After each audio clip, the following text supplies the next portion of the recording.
traveling in Germany. The unity of sciences. Muslim scientists consider all sciences branches of a single tree. All of them are directed to study various things that God has created. So they taught all of the sciences, whether specifically Islamic sciences or the natural science, etc., all of them at the same schools.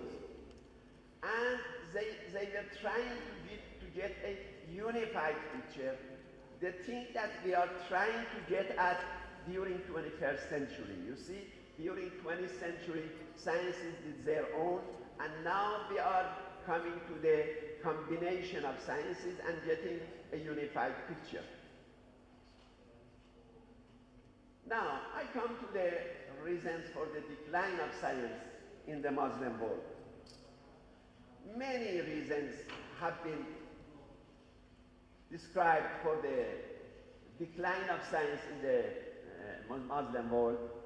For example, the prevalence of fanaticism and mysticism. When I am talking about mysticism in my talk, I am not referring to the mysticism in its general sense. I am talking about those mystics that prevailed, and their rule of thumb was isolation from the worldly affair. This is what I mean. Not the big mystics that had really transcendental thoughts. Now, the invasion of crusade on Islamic lands is mentioned as another factor.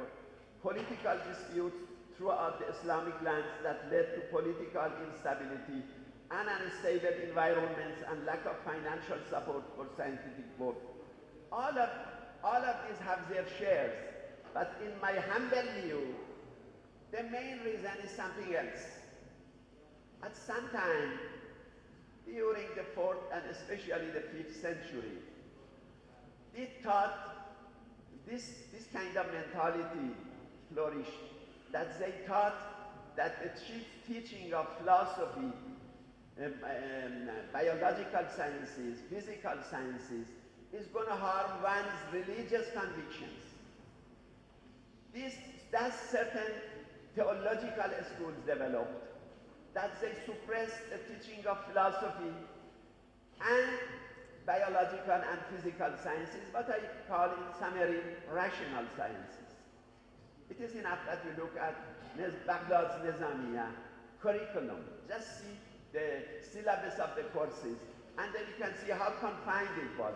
Even of the 4 fiqh schools, it only included Shafi'is because of Nizam al-Mulk and Hanafis because of Malik Shah. So most of the schools confined their teaching to specifically religious sciences.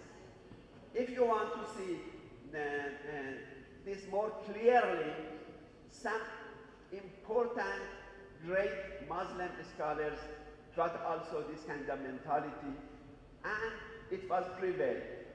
I'm quoting from the great Imam Ghazali, which says for natural sciences, but in natural sciences, the truth is mixed with falsehood, and the right is being mistaken by wrong. Or about mathematics, I am quoting from his book, Al-Munqidh min al-Dhalal, which was published, one of the most recent publications of Professor Saliba, the edition of Professor Saliba. I am quoting from that edition, which says why he is against mathematics. He doesn't see in mathematics harm directly, but sees harm indirectly. So he says, and I mean it is necessary that you go through this quote. As for mathematics, which involves arithmetic, geometry, and astronomy, no part of it is related to religious affairs, positively or negatively, but it consists of things based on arguments for which there is no way to deny after one understands them, but it brings up 2 kinds of harm. First, whoever looks at it, he would be surprised by its precision and the explicitness of its arguments, that his belief in philosophers become positive, and thinks that all of their sciences are clear and based on arguments as the sciences. Then one hears from others about their unbelief and their negligence and contempt of religion, and imitating them, he loses his faith and says if religion were right, it wouldn't be left hidden to these people who have so much precision in this science. Then the second harm arises from one who is a true believer in Islam and is ignorant and thinks that to support religion, one should deny all sciences attributed to them. Thus he denies all of their sciences and claims that they are ignorant about them. He even denies their sayings about solar and lunar eclipse and thinks that whatever they say is against religion. Then, when somebody who knows these sciences by definitive arguments hears about this, he does not doubt about his own argument, but believes that Islam is based on ignorance and denial of definitive arguments. Thus, his love for philosophy is fortified and his animosity toward religion is increased. This is from a book that Imam al-Ghazali wrote around year 500, just 5 years before his death. Then, the same kind of mentality was transferred to Eastern Darul Islam. So I quote from Ibn Khaldun. It is appropriate to our thinking about them, that is, natural sciences, because this is an illustration of a Muslim neglecting what is not useful for him, because the problems of natural sciences are neither important for our religion nor for our living. Thus, it is necessary that we leave them out. As for the case of their arguments, for the case of beings that are beyond our senses, that is spiritualities, what is called knowledge of God and metaphysics, their essences are completely unknown, and one cannot have access to them, nor can one argue for them. I think this kind of mentality undermines the growth of natural and physical and philosophical sciences in Darul Islam. Of course, some of rational sciences, like philosophy, continued in part of Iran, but the rest of the natural sciences declined.